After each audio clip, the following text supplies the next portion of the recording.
Children, now let's learn about sedimentary rocks. Rain, wind, ice, plants, and animals break rocks into fragments. These rocks fragments are carried away by running water, wind, and ice and are deposited in depressions, low-lying areas. Here erosion is taking place, children. The deposited materials are called sediments. The loose sediments are then compressed and hardened to form layers of rocks. These are called sedimentary rocks. Sedimentary rocks are formed either mechanically. Good example of mechanically formed sedimentary rock is sandstone, children. Chemically means salt, and organically good example is coal. These rocks are the most widespread and cover about 75% of the total land area of the earth.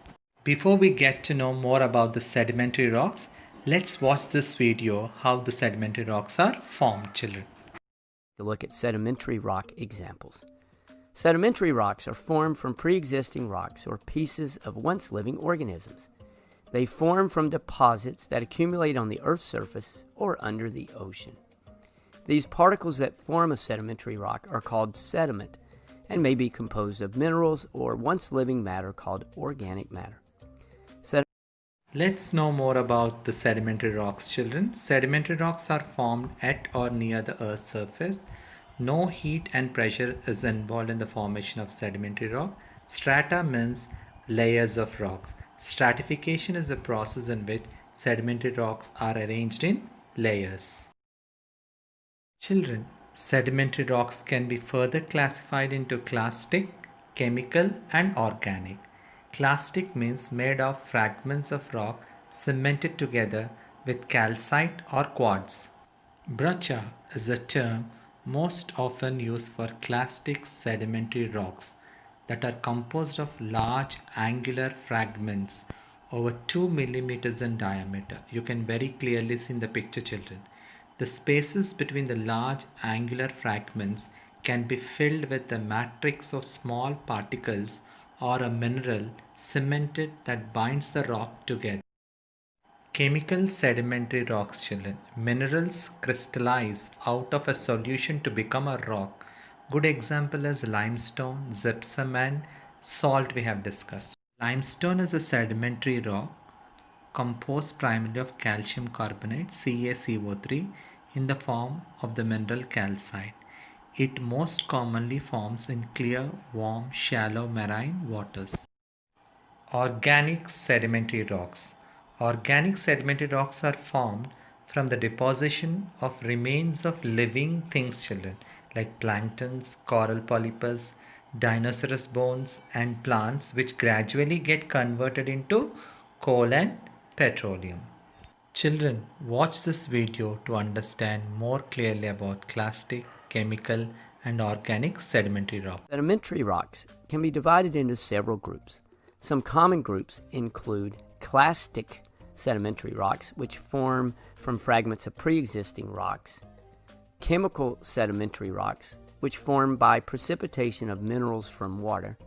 Precipitation is when dissolved minerals come out of water. And organic sedimentary rocks, such as coal and limestone, which form from the accumulation of plant and animal debris.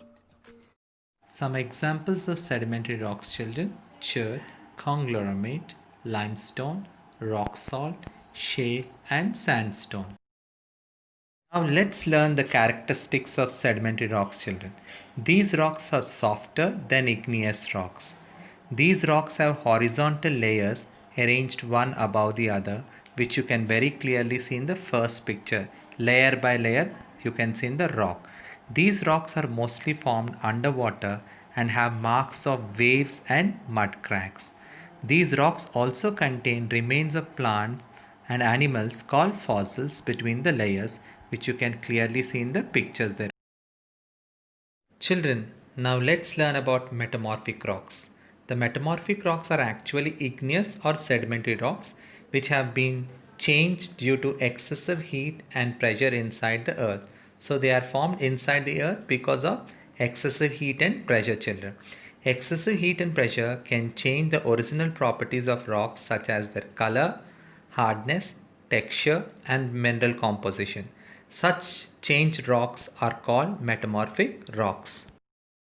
Under excessive heat and pressure, an igneous or a sedimentary rock can change into a metamorphic rock. Look at the picture there. Granite under heat and pressure changes into gneiss. Sandstone under heat and pressure changes into quartzite. Shale under heat and pressure changes into slate. Gemstones can also be found in this rocks, children. This process of metamorphism takes hundreds of years. Watch this video to understand more clearly how metamorphic rocks are formed, children. Metamorphic rocks are formed when other types of rocks are changed due to a lot of heat or pressure. See in this picture, a lot of heat from molten magma and a lot of pressure from upper layers is causing a few of the sedimentary rocks to change. Marble and slate are two types of metamorphic rocks. Marble is formed when limestone, which is a sedimentary rock, comes under a lot of pressure from above. Similarly, slate is formed when clay is changed by heat and pressure. Metamorphic rocks can be further classified into contact, regional, foliated and non-foliated, children. Now let us learn about contact metamorphism. Heated by the nearby magma, increased temperature changes the composition of the rock. Minerals are changed into new minerals. Hornfels is a fine-grained, non-foliated metamorphic rock produced by contact metamorphism.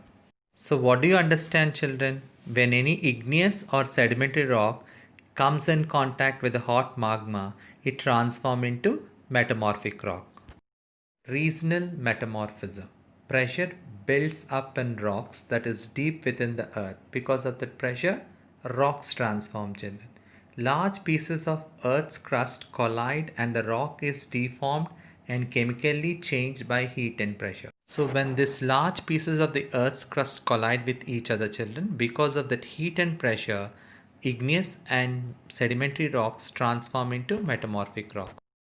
Foliated metamorphic rocks contain aligned grains of flat minerals, children. Gneiss is foliated metamorphic rock that has a banded appearance and is made up of granular mineral grains. It typically contains abundant quartzite or feldspar minerals. In non-foliated metamorphic rock, mineral grains are not arranged in planes or bands.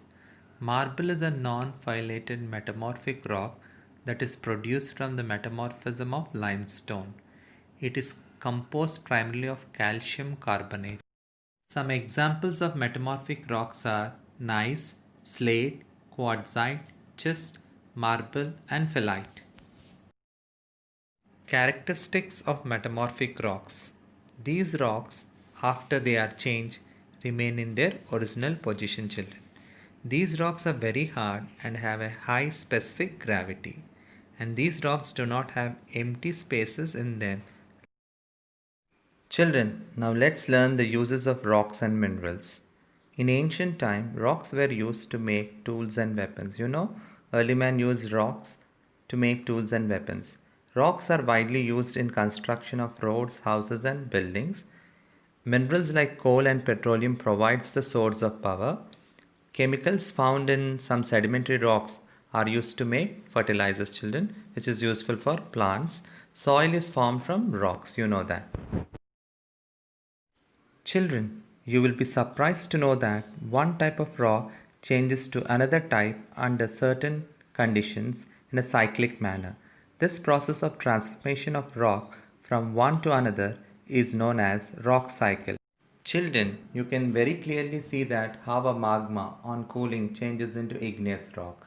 Igneous and metamorphic rocks under weathering and erosion change into sediments, and these sediments get cemented and form into sedimentary rocks. And again, igneous and sedimentary rocks under heat and pressure changes into metamorphic rocks. And these metamorphic rocks melts and changes into magma. Again the process begins. This cyclic process of rocks changing from one form to another is called rock cycle.